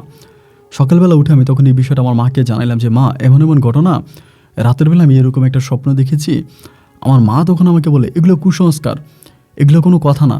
আমি বললাম যে মা, আমি তো এরকম করে স্বপ্নে দেখেছি, যদি কোনো সমস্যা হয়। আমার মা তখন করে কি আমাকে শরীর বন্ধে তাবিজ এনে দেয়, আমাকে শরীর বন্ধে তাবিজ এনে দেয়। আমি তখন শরীর বন্ধে তাবিজ পরি এবং তাবিজটা পরার পরে আমি এই পরীটাকে আর স্বপ্নে দেখি না। আমি আর ঘাটেও যাই না, নৌকাও চালাই না, ছোটো ভাই মাঠে ঘাটে কাজ করে ওর সাথে কাজে আমি হেল্প করি। এরকম করতে করতে বিয়ের সময় চলে আসে। বিয়ের দিন তারিখ সব কিছু ঠিক হলো এবং আমি যাকে বিয়ে করলাম, আমি বিয়ে করে একটা মেয়ের আমার বাড়িতে নিয়ে আসলাম। এবং রাতের বেলায় আনন্দ ফুর্তি শেষে আমাদের বাসর ঘর তৈরি করা হলো। এবং আমি বাসর ঘরে ঢোকার পরে দেখলাম যে মেয়েটার মুখটা অনেকটা মলিন হয়ে আছে, মানে অনেকটা মনে হয় যেন তার মন খুব খারাপ এবং তাকে সম্ভবত জোর করে আমার সাথে বিয়ে দেওয়া হয়েছিল। এমন একটা অবস্থায় সে নিচের দিকে তাকায় আছে, খুব বেশি কথা বলে না, খুব গম্ভীর গম্ভীর একটা ভাব তার মাঝে। আমি ওরে জিজ্ঞেস করলাম যে তুমি কি আমার উপরে কোনো ব্যাপারে রেগে আছো, বা তোমার এই বিয়ে থেকে তুমি কি রাজি ছিলে না, তোমাকে কি জোর করে আমার কাছে বিয়ে দেওয়া হয়েছে? আমার কোনো কিছুই বলে না, জাস্ট নিজের দিকে তাকায় আছে। মনে অনেক ভয় কাজ করতেছে, কেন এরকমটা করলো, এরকম করার তো কোনো কারণ নাই। এবং এইভাবে রাতের বেলায় রাত 2টা পর্যন্ত দুজনেই বসেছিলাম। আমি তার শরীরেও হাত দিতে পারি না, শরীরে হাত দিলে জানি সে আমার সাথে কেমন করে একটা আচরণ করে। রাত 2টা বাজেও আমাকে বলে আমি একটু বাইরে যাব, টয়লেটে যাব। তো দেখা যায় আমাদের এখানে যে লেফটেন্ট ছিল এটা বাড়ি থেকে একটু দূরে ছিল বাইরে। তো আমি তারা তখন লেফটেনের মধ্যে নিয়ে যাই, যে লেফটেনে যাবে, লেফটেনে নিয়ে যাই। এবং লেফটেনের ভিতরে ঢুকার পর আমি তার পিছনে পিছনে যাই হারিকে নিয়ে। ও লেফটেনে ঢুকলে আমি বাইরে দাঁড়িয়ে আছি এবং লেফটেনের ভিতরে থাকা অবস্থা ও তখন একটা চিৎকার দেয়, খুব জোরে একটা চিৎকার দেয়। চিৎকার দিলে পরে আমি তখন দৌড়ে যাই এবং লেফটেনের দরজাটা ভিতর থেকে লাগানো ছিল, আমি তখন এটা টান দিয়ে, মানে টিনের লেফটেন ছিল, ওইটা টান দিয়ে দরজাটাকে আমি তখন ভেঙে ফেলি। ভেঙে ফেলার পরে ভিতরে গিয়ে দেখতে পাই যে ও এরকম অজ্ঞান অবস্থায় পড়ে আছে লেফটেনের ভিতরে। আমি তখন ওরে নিলাম এবং নিয়ে চিৎকার দিয়েছি, যেহেতু বিয়ে বাড়ি ছিল, অনেকেই সজাগ ছিল, সবাই তখন দৌড়োদৌড়ি করে ঘুম থেকে উঠে আসছে। এবং ওই মুহূর্তে ওর মুখ দিকে ফেনা বেরোচ্ছে, মানে ভাতের মারের মতো ফেনা বেরোচ্ছে। আমি তখন বললাম ও মা, ও তো ফেনা বেরোচ্ছে। পরে আমার এলাকারই এক চাচা দুঃসম্পর্কের, উনি ওর পায়ের দিকে তাকায় দেখতেছে যে 2টা কামড়, মানে সাপের 2টা কামড়, বিষাদর একটা সাপে কামড় দিয়েছে। রাতের মধ্যে তখন আমরা ওঝা কোথায় পাবো, এই ওর পায়ের মধ্যে বাঁধলাম। বাঁধার পরে সকালবেলা আমরা ওঝা নিয়ে আসলাম আপনার সাপ বিষ তাড়ানোর জন্য বা বিষ করার জন্য সাপুরে নিয়ে আসলাম।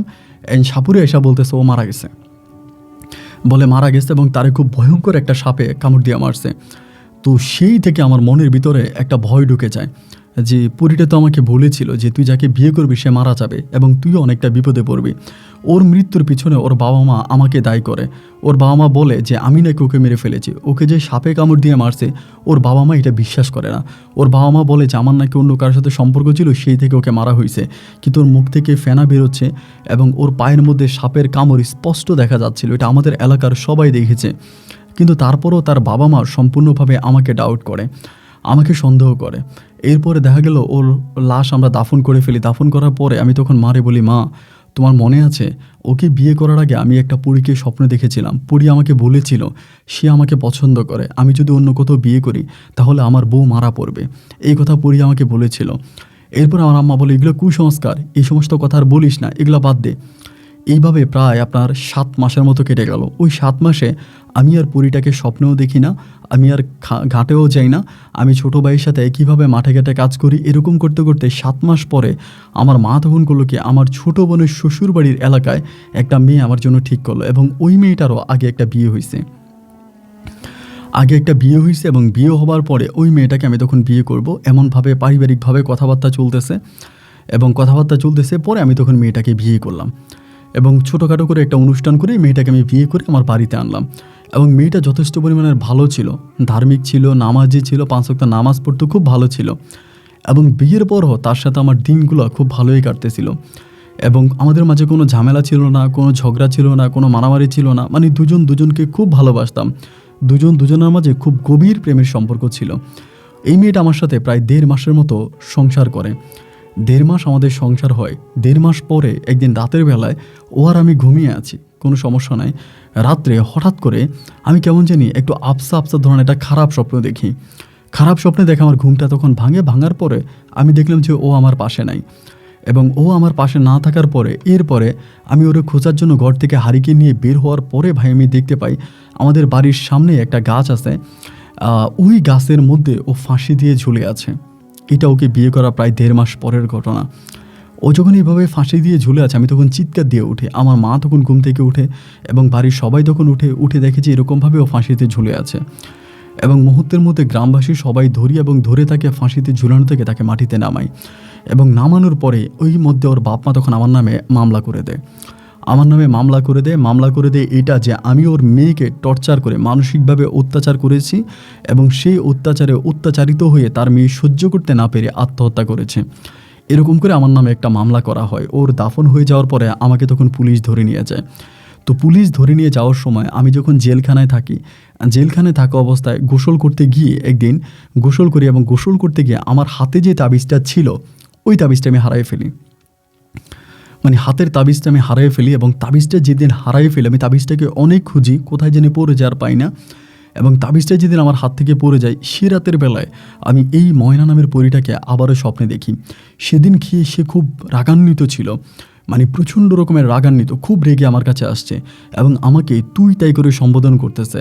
আমারে বলে, আমি না তোকে বলেছিলাম তুই বিয়ে করিস না, তোরে আমি বিয়ে করার জন্য বারবার নিষেধ করার পরও তুই কেন বিয়ে করলি? তোর জন্য দুইটা মেয়ের জীবন চলে গেল এবং তুই এখন জেল খাটতেছিস, তুই আরও সাজা পাবি, এই কথা বলে। এবং আমি স্বপ্নের মধ্যে তার সাথে অনেক কথাবার্তা বলি। সকালে যখন আমার ঘুম ভাঙে আমার সাথে অন্য যেই লোকেরা আছে জেলে ছিল তারা সবাই আমারে বলতেছে, ভাই আপনি রাতের বেলা এরকম কথা বলেন কেন? রাতের বেলা আপনি কার সাথে কথা বলছেন? আমি তো স্বপ্নে ছিলাম, আমি ওদেরকে কিছু বললাম না। এরকম করে প্রতি রাতের বেলায় ও আসতো এবং এসে আমাকে খাবার খাওয়াইতো। ও আমাকে যে খাবার দিত আমি স্বপ্নের মধ্যে ওই খাবার খাইতাম, কিন্তু জেলের মধ্যে যে খাবার ছিল ওই খাবার আমাকে দিলে আমি খাবার খাইতাম না। মানে জেলের খাবার আমার ভালো লাগতো না, আমি জেলের খাবার খাইতাম না। ও আমাকে যে খাবারটা দিত আমি রাতের বেলায় ওই খাবারটাই খাইতাম। এমন একটা অবস্থার মধ্যে আমার সময়গুলো কাটতেছিল। তো এমন করতে করতে আমি যখন জেলের খাবার খাচ্ছি না সবাই তখন সন্দেহ করে যে দীর্ঘদিন হয়ে গেল সবাই খাবারের জন্য লাইনে গিয়ে দাঁড়ায়, সবাই জেলের খাবার খায়, কিন্তু আমি খাবার না খেয়ে কীভাবে বেঁচে আছি? সবার মাঝে তখন এমন একটা সন্দেহ, এমন একটা লাগতেছে। এমন করতে করতে ও তখন আমাকে বলে, আমি তোমাকে জেল থেকে বের করে আনবো, তবে আমার একটা শর্ত আছে। মানে পরীটা আমাকে রাতের বেলায় স্বপ্নে বলে যে আমি তোমাকে জেল থেকে বের করে আনবো, তবে আমার একটা শর্ত আছে, যদি তুমি আমার শর্ত পূরণ করো তাহলে আমি তোমাকে জেল থেকে বের করে আনবো। আমি বললাম, তুমি আমাকে যেই শর্ত দাও আমি সব শর্ত মানতে রাজি আছি, তুমি শুধু আমাকে জেল থেকে বের করে নিয়ে যাও, আমার এখানে আর ভালো লাগছে না, আমার নিঃশ্বাসটা বন্ধ হয়ে আসতেছে। ও আমাকে বলে, তাহলে তুমি খালের পাড়ে একটা ঘর বানাবা, এবং সেই ঘরে তুমি আমাকে নিয়ে থাকবা, আমি আর তুমি মিলে সেই ঘরে থাকবো, এবং এই কথা তুমি গ্রামবাসীর কাউকে জানাইতে পারবা না, আমাদের বিয়ের বিষয়টা তুমি সবার কাছে গোপন রাখবা, আমি তোমাকে বিয়ে করবো এবং আমি তোমাকে এইখানে তোমার সাথে থাকবো। আমি তখন ওই স্বপ্নের মধ্যেই তাকে সম্মতি দিলাম যে ঠিক আছে, আমি তোমার কথা মেনে নিলাম, তুমি যদি আমাকে বিয়ে করো আমি তোমাকে নিয়ে খালের পাড় একটা ঘর বানাবো এবং সেই ঘরে আমি তোমাকে নিয়ে থাকবো। এই বলে তখন তার সাথে আমার কমিটমেন্ট হলো, কথাবার্তা হলো রাতের বেলায়। সকালবেলা ভাই আপনি বিশ্বাস করবেন কিনা জানি না, যে মেয়েটা আত্মহত্যা করে মারা গেছে এই মেয়ের বাবা এসে আমার মামলা উঠিয়ে ফেলছে। তিনি বলে যে তার মেয়ের সাথে আমার কখনো ঝগড়া হয় নাই, তার মেয়ের সাথে আমার কোনো ঝামেলা হয় নাই, আমার এলাকাবাসী কেউ দেখে নাই যে কোনোদিন তার মেয়ের সাথে আমার বিন্দুমাত্র পরিমাণে ঝামেলা হতে। তার মেয়ের মাথায় সমস্যা ছিল এবং ছোটোবেলা থেকেই তার মেয়ের মাথার ভিতরে এক ধরনের সমস্যা আছে। এর আগেও তার মেয়ে একবার বিষ খেয়েছে মরার জন্য, তো মেয়ে নিজে আত্মহত্যা করেছে। এই কথা বলে আমাকে তখন জেল থেকে বের করে আনা হয়। আমি জাস্ট বিষয়গুলোতে অবাক হয়ে যাই এবং জেল থেকে বেরিয়ে আসার পরেই, যেদিন আমি জেল থেকে বেরিয়ে আসছি সেদিন রাতের বেলা আমি বাড়ি ছিলাম এবং ওই রাতের বেলাও আমাকে স্বপ্নে দেখায় যে কী ব্যাপার, তোমাকে না আমি বলেছিলাম যে খালের পাড়ে ঘর বানানোর জন্য? আমি বলি আচ্ছা আমি বানাবো। তো পরের দিন সকালবেলায় আমি তখন বাঁশ কাটতে শুরু করি এবং ঘর বানানোর যে সরঞ্জামগুলো ছিল এগুলো আমি নিতেছি।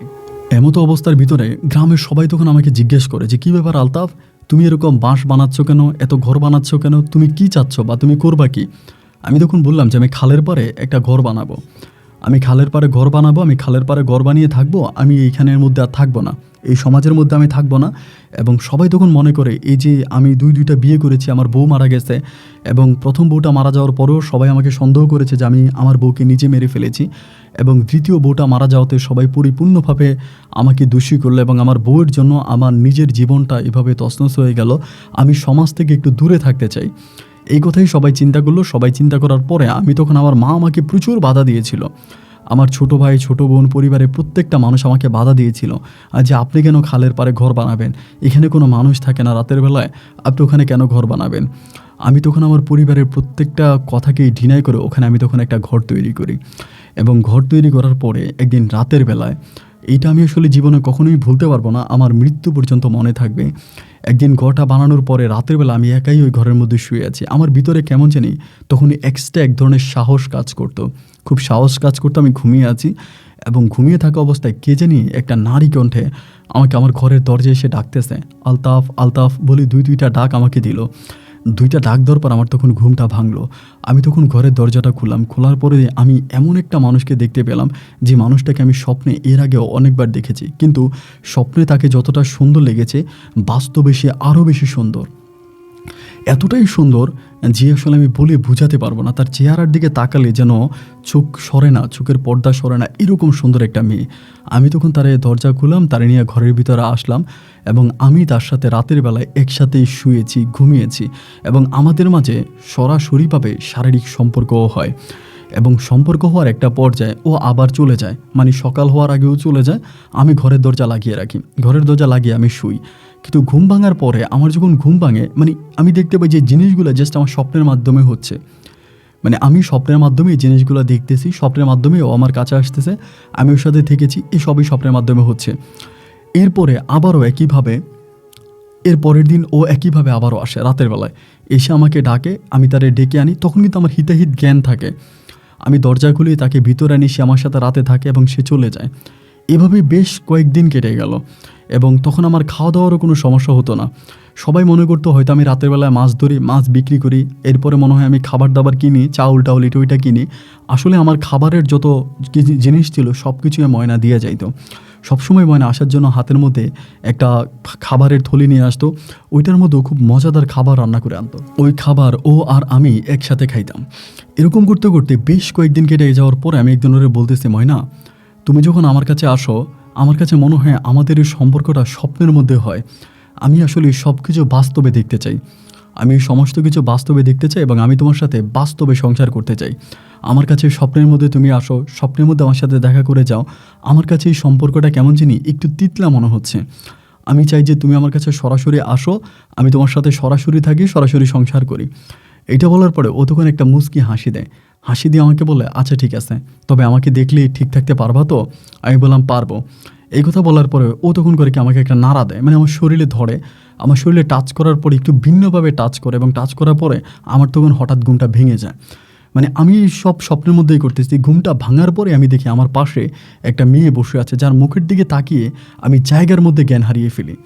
মানে জাস্ট ওর মুখের দিকে তাকিয়ে আমি জায়গার মধ্যে জ্ঞান হারিয়ে ফেলি। আমার কাছে ওর চেহারাটা এতটা ভয়ঙ্কর মনে হয়েছিল, এবং ও আমাকে আবারও সে জায়গায় জ্ঞান ফিরে। আমি তখন আবারও যখন জ্ঞান ফিরি, আমি তখন তাকে দেখে আমি কোনায় গিয়ে বসে থাকি, মানে তার কাছে আছি না। ও তখন আমাকে বলে, এখন ভয় পাচ্ছ কেন? তুমি না আমাকে বলছো স্বপ্নের মধ্যে আসি বলে তোমার ভালো লাগে না, এই জন্য তুমি আমাকে এভাবে দেখতে চাও, ভয় পেও না। আমি তোমার কাছে মানুষের রূপে আসি, এবং তোমার সাথে আমার মানুষের মতো সম্পর্ক, এটাতে তুমি কোনো রকমের ভয়ভীতি পেও না, আমার কাছে আসো। এই বলবো তখন আমার শরীরে হাত দেয়, এবং ওই দিন এই প্রথম তার সাথে আমার সম্পর্ক হয়, যেটা আমি সরাসরি সজ্ঞানে ভালো অবস্থানে ছিলাম। আমি ওকে নামাই দিতাম, মানে আমি ওকে দরজা খুলে দিতাম, ও শুধু খালের মধ্যে ডুব দিয়ে চলে যেত, এবং খালের ডুব দিয়েও কোথায় যাইতো ওটা আমি জানতাম না। তো একদিন আমি তাকে এইভাবে প্রশ্ন করি যে, ময়না তুমি আমার সাথে দেখা করে, আমার সাথে কথা বলে তুমি খালের মধ্যে ডুব দিয়ে কোথায় চলে যাও? ও তখন আমাকে বলে, খালের নিচে আমার বাড়ি। আমি বললাম, খালের নিচে তোমার বাড়ি? বলে, হ্যাঁ, এই খালের নিচে আমাদের গ্রাম, আমাদের শহর, আমরা সবাই একসাথে থাকি, আমার পরিবারে আরও অনেক সদস্যরা আছে। তখন আমি ওরে বললাম, তখন কিন্তু তার সাথে, ভাই আমি জানি না আপনি কতটুকু বিশ্বাস করবেন, মানে তার সাথে আমার সরাসরি কথা হতো। আগে তো স্বপ্নের মধ্যে সে আসতো, স্বপ্নের মধ্যে সম্পর্ক হতো, বা স্বপ্নে ভেঙে গেলে আমি দেখতাম সব কিছু মিথ্যা বা ওরকম কিছু, বাট এখন আমি সব কিছু সরাসরি দেখতে পাই। ও ও আমার ঘরের দরজায় আসে, দরজায় এসে নক করে। আমি তখন দরজা খুলি, ও আমার ঘরের ভিতরে আসে। স্বামী স্ত্রীর সম্পর্ক আমাদের মাঝে হয় এবং একটা পর্যায়ে ও আবার আমার কাছ থেকে চলেও যায়। খুব সুন্দরভাবে ও আমার কাছ থেকে বিদায় নেয়। আমি তখন কোনো কাজ করি না, নৌকাও চালাই না, এরপরে মাঠে ঘাটেও কাজ করি না, ঘরের মধ্যেই থাকি। সবাই ও আমাকে এনে খাবার দেওয়া যাইতো। দিনের বেলা আমাদের গ্রামের অনেক মানুষ আমাকে দেখার জন্য আসতো। অনেকের মনে প্রশ্ন জাগতো যে ও আসলে কি করে, ও কি কাজ করে, এই ঘরের মধ্যে ও একা একা থাকে, ওর কাজটা কি। অনেকে এটা সন্দেহ করে আমাকে দেখার জন্য আসতো ঘরের মধ্যে। আসলে দেখতো আমার ঘরে সব ধরনের খাবার আছে। তো সবাই ওইটাই মনে করতো যে আমি হয়তো রাতের বেলায় গোপনে মাছ ধরে বিক্রি করি, এইটা মনে করে সবাই চলে যেত। এইভাবেই দীর্ঘদিন কেটে যায়। দীর্ঘদিন বলতে প্রায় আপনার 7 থেকে 8 মাসের মতো কেটে যায় ওর সাথে আমার সম্পর্ক। 8 মাস পরে একদিন হলো কি, চন্দ্রিমা রাতে ছিল। মানে আপনি যেই চন্দ্রিমা রাত বলেন, আকাশে একদম ভালো চাঁদ ছিল। তো ও আমার কাছে আসে, এসে আমাকে বলে, ওই চন্দ্রিমা রাতে ও আমাকে বলে, আমার সাথে 7 জন আজকে দেখা করতে আসবে, তুমি কি তাদেরকে দেখবা? এরকম করে ও আমাকে বলে। আমি বললাম, তোমার সাথে 7 জন দেখা করতে আসবে, এই 7 জন কারা? ও আমাকে বলে, 7 জন যারাই হোক, তুমি কি তাদের সাথে দেখা করবা? যদি দেখা করতে চাও আমি তোমাকে দেখা করাই দিব, কিন্তু সাবধান, তোমার ভিতরে কোনো লোভ আসা যাবে না। যদি তোমার ভিতরে কোনো লোভ আসে তাহলে কিন্তু তুমি মারা পড়বা। আমি বললাম, আমার ভিতরে কোনো লোভ আসবে না, বা আমি কোনো লোভের বশবর্তী হব না। তুমি আমাকে কি দেখাতে চাচ্ছ, তুমি আমাকে দেখাও, আমি দেখব। ও বলে, আচ্ছা ঠিক আছে, তাহলে আসো। সেদিন চাঁদের আলোতে ও আমাকে ঘর থেকে বের করে, এবং বের করার পরে আমি দেখতে পাই যে আমাদের ওই খালের পাড়ে 7টা কলসি, এবং এই 7টা কলসি, 7টা কলসি মনে হয় যেন কেউ একজন খাল থেকে উঠিয়ে এরকম করে সারিবদ্ধভাবে সাজিয়ে রেখেছে। ও কলসিগুলোর কাছে যায়, এবং কলসিগুলোর কাছে যাওয়ার পরে ও কলসিগুলোতে হাত দেয়। মানে কলসিগুলোতে হাত দেয়, এবং কলসির ভিতরে আমি দেখতে পাই যে আগের দিনের যে রাজাদের মাথার মুকুট, হাতের ব্রেসলাইট সহ পায়ের ঘুঙুর, এরকম অনেক কিছু স্বর্ণের ঝলমল করতেছে। এবং এগুলা আপনার ভিতরে, কলসির ভিতরে খুব সুন্দর দেখা যাচ্ছে। ও 7টার হাতে এরকম করে 7টাকে আপনার হাত বুলায় দেয়, শরীরে হাত বুলায় দেয়, 7টার হাত বুলায় দিয়েও আমাকে বলে যে ওরা চলে যাবে। এবং এগুলো মুহূর্তের মধ্যে হচ্ছে এরকম ডিগবাজি খেতে খেতে খালের মধ্যে চলে যেত। তো এরপরে আমি ওরে বললাম যে কী ব্যাপার, এগুলো তোমার সাথে দেখা করার জন্য কেন আসে? ও বলে, এটা 7 রাজার ধন, মানে এটা 7টা কলসি, এবং এই 7টা কলসির মধ্যে 7 রাজার ধন আছে। আগের দিনে রাজারা তাদের এই সম্পদগুলোকে আমাদের এই খালের মধ্যে লুকিয়ে রাখতো, খালের মধ্যে পানিতে লুকিয়ে রাখতো, এবং সেখান থেকে তারা আবার এগুলোকে বের করতো। তো অনেক সময় রাজারা যে এই জিনিসগুলো খালের মধ্যে লুকিয়ে রাখতো, তারা ভুলে যেত, বা তারা মারা পড়তো, বা তারা বেঁচে থাকতো না। যুদ্ধের সময় মারা যাওয়ার পর, বা যখন অন্য দলের সাথে যুদ্ধ হতো তখন মারা যাইতো। অ্যান্ড এখান থেকে এই স্বর্ণ গয়নাগুলো আমরা আমাদের সংরক্ষণে রাখি। 7টা জিন এই 7টা কলসি পাহারা দেয়। এবং ওই শুধু তুমি কলসিগুলো দেখতে পেয়েছো, কিন্তু এটি শুধু কলসি নয়, 7টা জিন। এরকম করে তখন সে আমাকে এই কথাগুলো বলে, এবং এই কথাগুলো বলার পরে আমার ভিতরে ভাই কেমন জানি এক ধরনের লোভ চলে আসে। 7টা কলসি, এবং 7টা কলসির ভিতরে এত পরিমাণে স্বর্ণ গয়না, এবং এগুলো যদি আমি কোনোভাবে পাইতাম তাহলে তো আমি দুনিয়ার বাদশা হয়ে যেতাম। এরকম একটা বিষয় আমার মাঝে তখন কাজ করে। তো ও প্রতি রাতে আসতো, তখন কী করতাম, আমি আস্তে আস্তে বাড়িঘরের দিকে যাইতাম।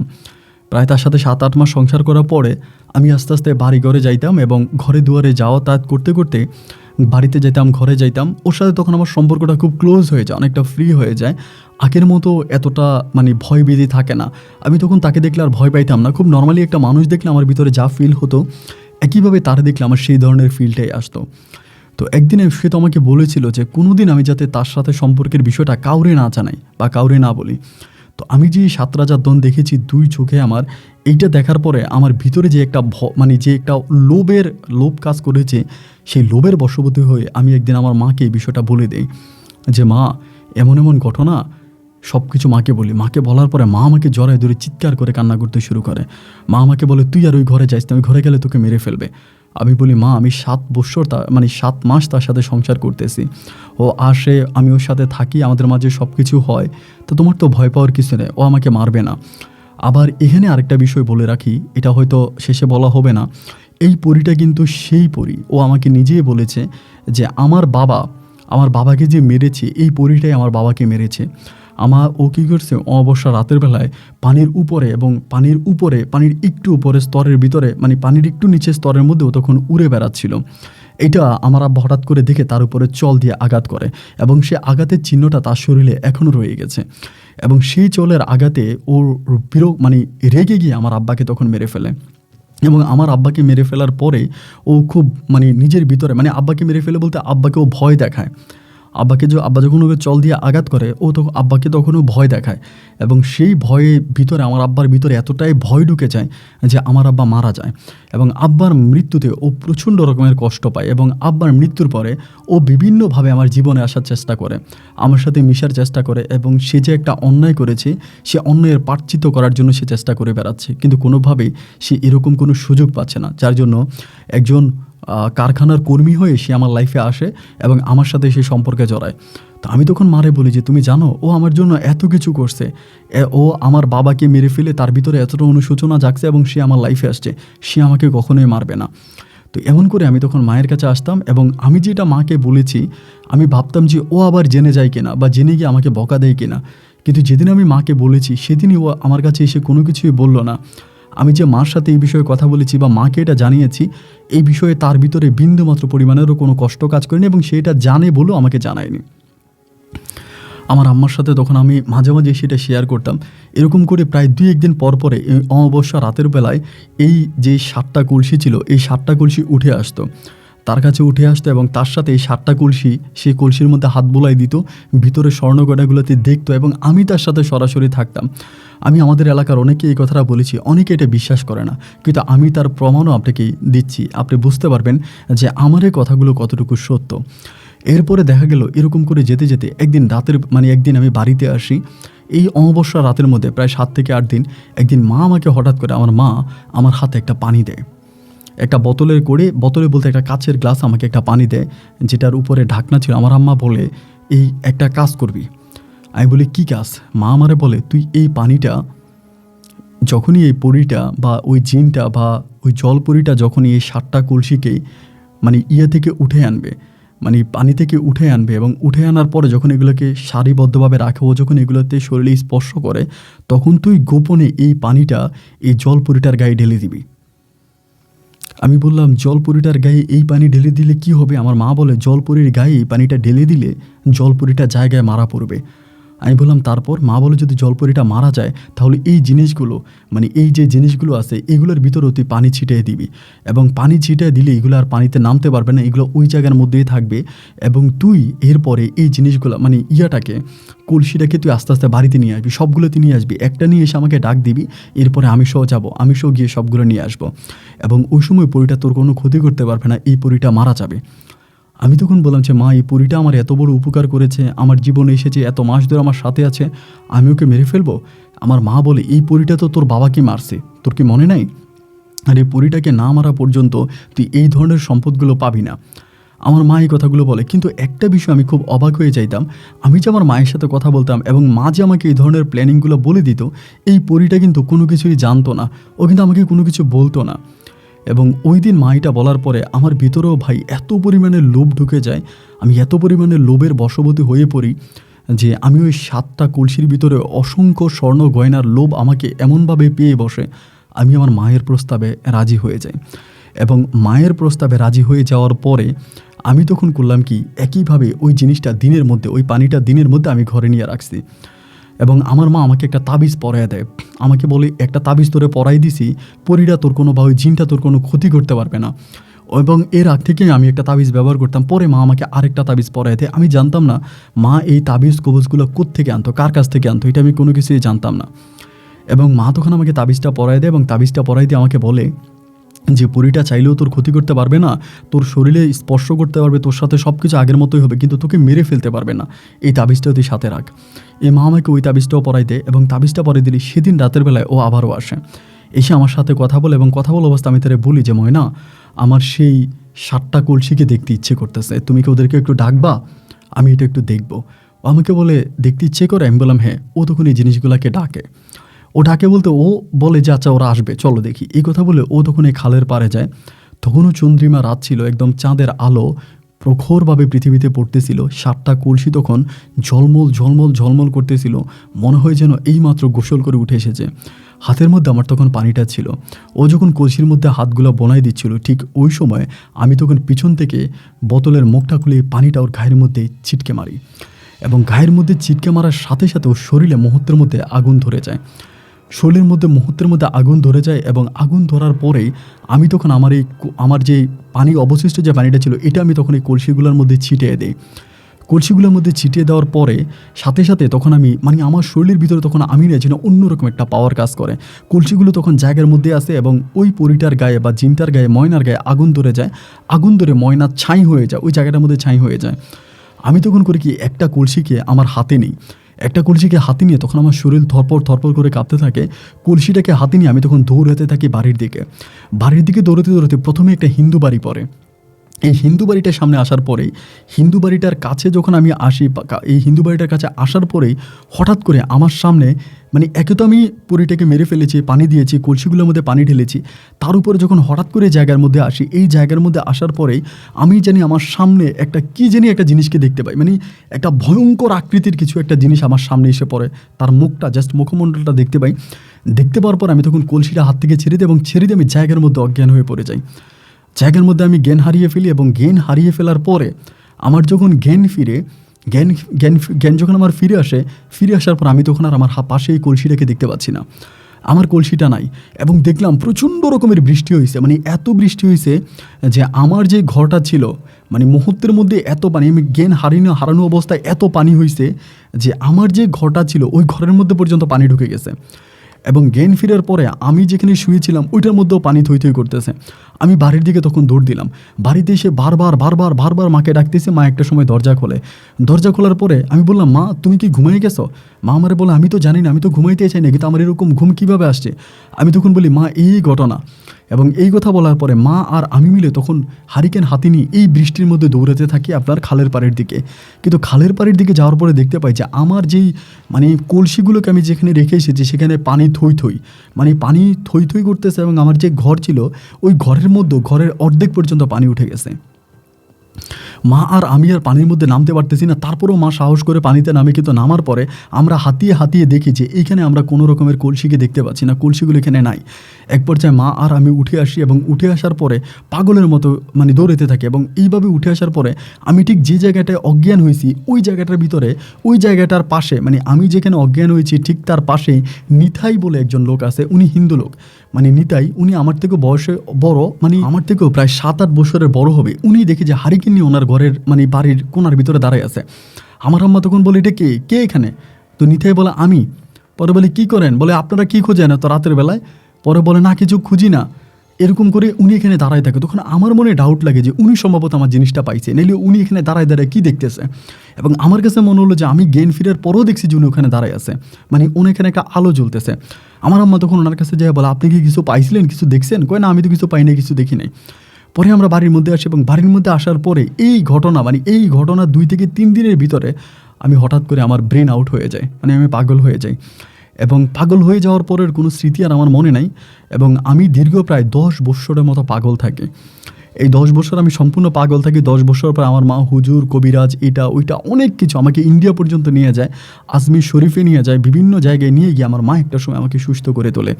আমি একটা সময় ভালো হই এবং ভালো হওয়ার পরে আমি যেটা জানতে পারি, আমি যখন ভালো হওয়ার পরে যেটা দেখতে পাই বা যেটা জানতে পারি, আমি অবাক হয়ে যাই যে নিতাই আমাদেরকে দেখেছিল সেই নিতাই আমাদের গ্রাম থেকে চলে গেছে।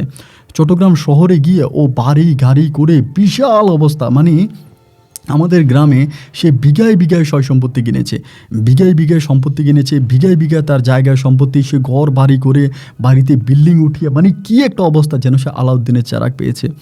আমার মাও বলে যে আমি যখন অজ্ঞান হয়ে যাই তখন সম্ভবত নিতাই বের হয় বা আমাকে অজ্ঞান অবস্থায় এখানে দেখে এবং আমার কলসিটা সম্ভবত নিতাই নিজে নিয়ে যায়।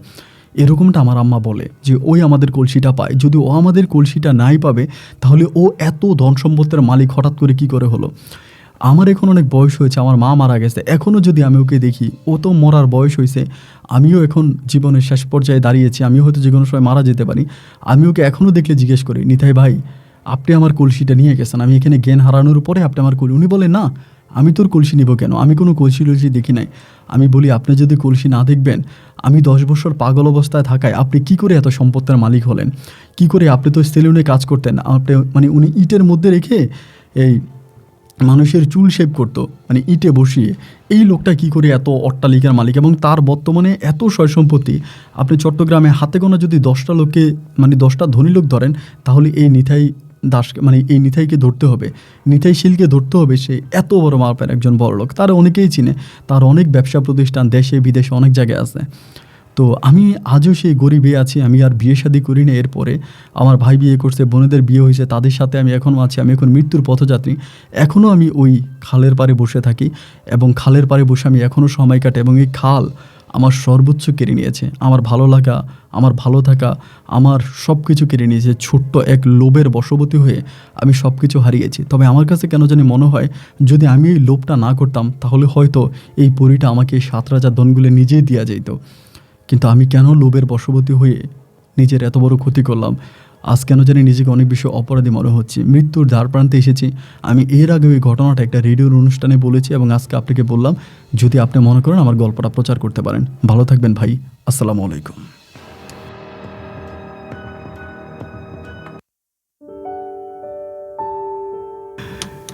প্রিয় বন্ধুগণ, এক অন্যরকম জীবনের গল্প ছিল, যেটা পড়ার পরে মানে আমি নিজে অনেক অবাক হয়ে গেছি, নিজে তাজ্জব হয়ে গেছি। আসলে অনেকেই হয়তো এই গল্পটাকে নিয়ে বিভিন্ন ধরনের মন্তব্য করবেন, তবে আমি একটা কথাই বলি, আমরা অ্যাজ এ মুসলিম হিসাবে বিশ্বাস করি পৃথিবীতে জিন এবং ইনসান দুটোই আছে এবং মৃত্যুর পরে জিন ইনসান এই দুইটার বিচারই হবে, আর অন্য কোনো প্রাণীর বিচার হবে না। তাহলে আমাদের মতো করে জিনেরাও দুনিয়াতে বসবাস করে, এরাও আল্লাহকে ডাকে, এরাও আল্লাহর অনুসরণ করে। এবং ওনার সাথে যে জিনিসটা ঘটে গেছে, যারা মূলত জিন নিয়ে রিসার্চ করেন বা কখনো জিনের সম্মুখীন হয়েছেন বা জিন দ্বারা এরকম কোনো ঘটনা আপনার জীবনে ঘটেছে, তাহলেই হয়তো আপনি আলতাফ ভাইয়ের গল্পটা বিশ্বাস করবেন। আর তা না হলে আপনার বিশ্বাস করতে অনেক কষ্ট হবে। এবং আমারও ভীষণ কষ্ট হচ্ছে যে এরকম ঘটনা আদৌ কি ঘটতে পারে।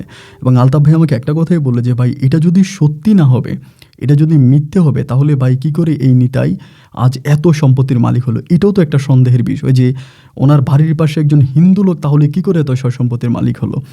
হঠাৎ করে উনি 10 বছর অজ্ঞান ছিল, 10 বছর পাগল ছিল, ঠিকই 10 বছর পাগল থাকা অবস্থায় সেই লোকটাই কী করে এত অট্টালিকার মালিক হয়ে গেল? তো যাই হোক, কতটুকু সত্য কতটুকু মিথ্যা আলতাফ ভাইয়ের গল্প এটা আল্লাহই ভালো জানে। আমি গল্পটা পেয়েছি, আমার কাছে ভালো লেগেছে, আমি রেকর্ড করেছি। আপনাদের কাছে কেমন লেগেছে আপনারা অবশ্যই কমেন্ট বক্সে লিখবেন এবং আলতাফ ভাইকে নিয়ে যদি আপনার কোনো মন্তব্য থাকে তো কমেন্টে লিখতে ভুলবেন না। আজ এখানে বিদায়, দেখা হবে অন্যদিন অন্য কারো বাস্তব জীবনের গল্প নিয়ে। আল্লাহ হাফেজ অ্যান্ড আসসালামু আলাইকুম।